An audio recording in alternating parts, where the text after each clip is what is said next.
بسم الله والصلاة والسلام على رسول الله صلى الله عليه وسلم. آه، هل صليتم على رسول الله صلى الله عليه وسلم اليوم؟ صلى الله عليه وسلم.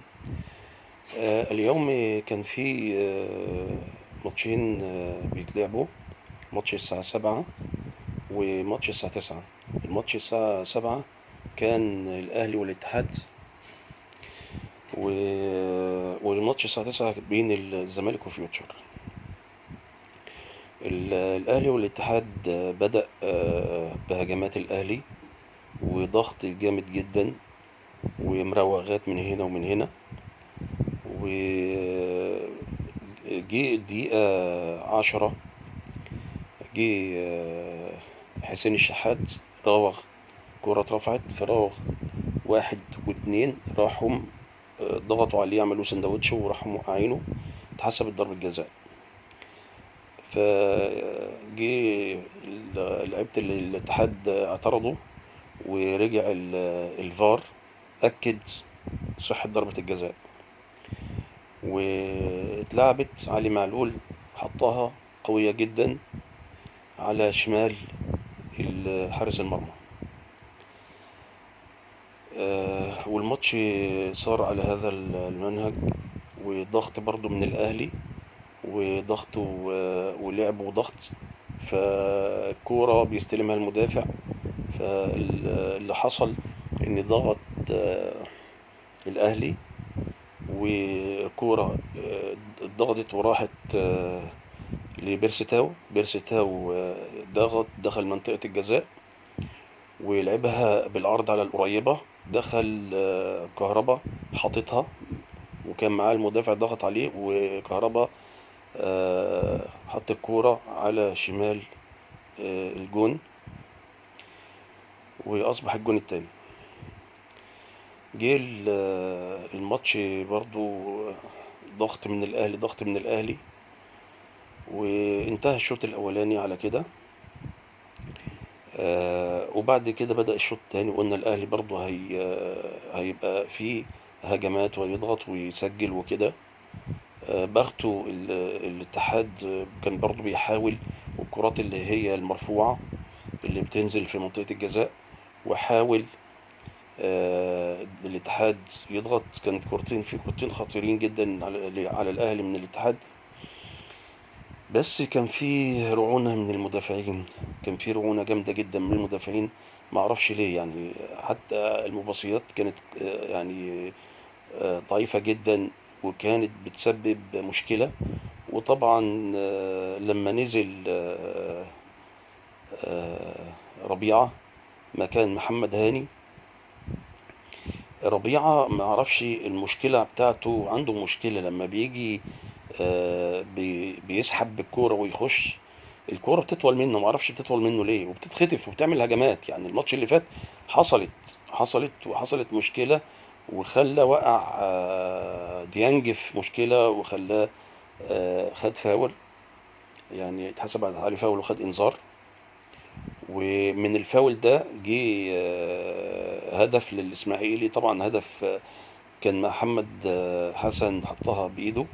كان في جدال حول الكرة دي، ومحمد حسن طلع مع كريم حسن شحاتة وقال له الكرة جت في إيده، وهو حتى ما احتفلش بسبب إن الهدف غير صحيح، وكان جاي بإيده. مدافعين الأهلي مشكلة، إن فيهم أخطاء فعلا كارثية. ولما بيطلعوا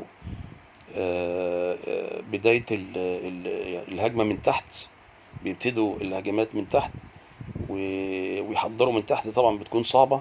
ما اعرفش في رعونة في الأداء. محمد عبد المنعم متساهل جدا وبيعمل أخطاء كارثية.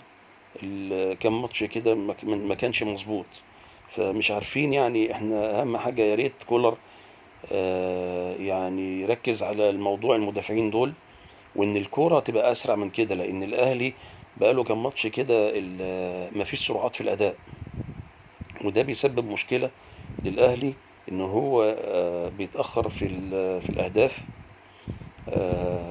اللي هي بتبقى مشكله، ان ممكن الفريق يتعادل. وده مش عايزين يعني تحصل كارثة زي الدوري اللي فات واللي قبليه، ان الاهلي كان بيبقى هاجم وكان مسجل، وبعد كده يجي الفريق تاني في اللي كان بيلعبه يجي يسجل هدف، وبعد كده يتكتل في الدفاع، ودي بتبقى مشكلة. فيا ريت ان شاء الله باذن الله الماتش بتاع يوم الخميس مع الزمالك ما يبقاش بالرعونة دي، عايزين من الاول نضغط عليهم. وطبعا احنا شفنا الماتش اللي هو بتاع الزمالك وفيوتشر، ان عندهم يعني في الدفاع بتاعهم خلل. واللي حصل ان فيوتشر سجل هدف جميل جدا، كورة متعرضة جات لناصر ماهر حطها قوية جدا، محمد صبحي ما قدرش يعمل، خدت ايده دخلت، ما قدرش يعمل فيها حاجة. الجون التاني احمد عاطف يعني راوغ اتنين، خد الكورة اتأسست له يعني خد الكورة، اتعملت له اسيست كويس، وخد الكورة من اتنين المدافعين، وراح وعدى منهم ودخل على محمد صبحي، راح لعبها مباشرة من تحت رجل محمد صبحي. ادي الهدف الثاني. قبل ما ينتهي الشوط الاولاني بحوالي ربع ساعة الزمالك سجل هدفين بقوا تعادل. وطبعا احنا نحب نقول ان ده هل ده فيوتشر اللي لعب الاهلي الماتش اللي هو قبل اللي فات اللي تعادل مع الاهلي؟ هل ده جنش اللي كان بيشيل كرات محققة، أهداف محققة من الأهلي؟ يعني هل ده فعلا جنش؟ يعني ده جنش ولا واحد تاني يعني، ولا عشان ده الزمالك النادي القديم اللي يعني صاحب الفضل عليه، وهو يعني ينتمي للولاء لنادي الزمالك؟ هل فعلا انك انت اهداف يعني عبيطة جدا هتخش اصلا، يعني اهداف غريبة جدا؟ يعني شوف انت كورة زيزو الاولانية، ولا الكرة التانية اللي جت، ولا الكرة اللي ضربة حرة مباشرة في الشوط التاني اللي حطها زيزو بركنة من بعيد من حوالي اكتر من 35 ياردة، ان هو يحطها بالشكل ده وتخدع جنش؟ الله اعلم بقى خدعته. هو اصلا المفروض ان الحارس ما يبقاش يبقى رامي نفسه على اليمين قوي كده ويسيب المرمى مفتوحة، فاستغلها يعني زيزو وحطها بطريقة غريبة جدا، وجنش اترمى على الفاضي وسجل الزمالك الهدف الثالث. وحاول فيوتشر محاولات قوية جدا، بس برضو في رعونة يعني من فيوتشر. انت راجل اصلا كده كده انتوا اصلا انت والزمالك في الكونفدرالية، ف يعني سواء بقى انت التالت هو التالت مش هتفرق يعني، فاهمني؟ بس انت خلاص اصلا انت المفروض ان انت اصلا نادي منافس قوي جدا فيوتشر في الدوري العام. المفروض ان ما يبقاش فيه رعونة كده في الاداء. انت اصلا المفروض ان انت راجل غالب الشوط الاولاني في اول ربع ساعة غالب 2-0، المفروض تحافظ على النتيجة، تبقى متكتل دفاعيا مع الهجمات بتاعتك، ما تبقاش فاتح الملعب كده. يعني انت اصلا راجل غالب، المفروض غالب 2-0، المفروض ما تبقاش فاتح الملعب كده طول ال90 دقيقة من بعد الهدفين بتوعك. فتحت الملعب وقاعد تلعب فاتح الملعب، المفروض انت بتعمل ايه اصلا؟ المفروض بتعمل ايه؟ انك انت اصلا بتلعب فاتح ملعبك، والزمالك يبقى اخر ربع ساعة يسجل فيك هدفين ويتعادل، وينزل الشوط الثاني كورة مشكوك في صحتها اذا كانت فاول او مش فاول. طبعا علي ماهر عمل مشكلة مع الحكم وقعد يزعق معاه بسبب الفاول. طب انت يا راجل انت بتزعق للحكم عشان الفاول، طب انت ليه ما زعقتش لجنش وخرجته وهو اصلا جنش وانت شايفه ان هو مقصر جدا في 3 اهداف. يعني هو اصلا دخل يعني الهدف الاول. طب ليه انت اصلا بين الشوطين ما حمستوش وقلت له مثلا ما ينفعش كده؟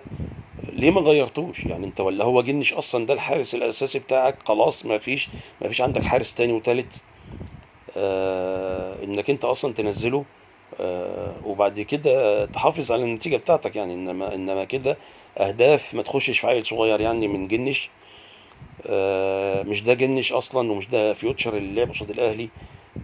ماتش قوي جدا وطلع الماتش بدون اهداف وتعادل فيوتشر. طب انا عايز افهم من علي ماهر، انت ايه اللي حصل في ماتش الاهلي وايه اللي حصل في ماتش الزمالك؟ ولا انت خلاص ضمنت الكونفدرالية وسواء مش هتفرق معاك المركز الثاني او الثالث؟ خلاص اتحددت بطولة افريقيا، سواء بطولة ابطال افريقيا ولا الكونفدرالية.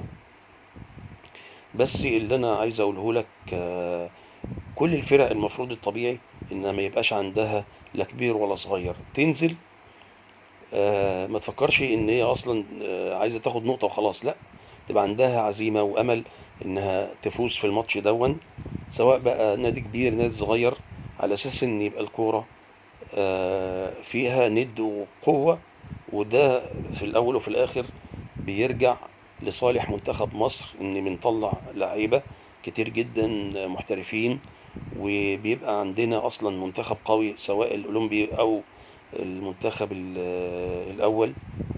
فنتمنى ان نشوف ان شاء الله باذن الله فرق وانديه قويه جدا. وطبعا تاكد خلاص هبوط حرس الحدود، وان شاء الله باذن الله يوم الاثنين هيبقى فيه يعني هيتحدد المطوشه اللي هم اصلا الفرقه التانية الهابطه. وربنا ييسر الحال ان شاء الله باذن الله، ونشوف ماتش قوي جدا من الاهلي امام الزمالك يوم الخميس.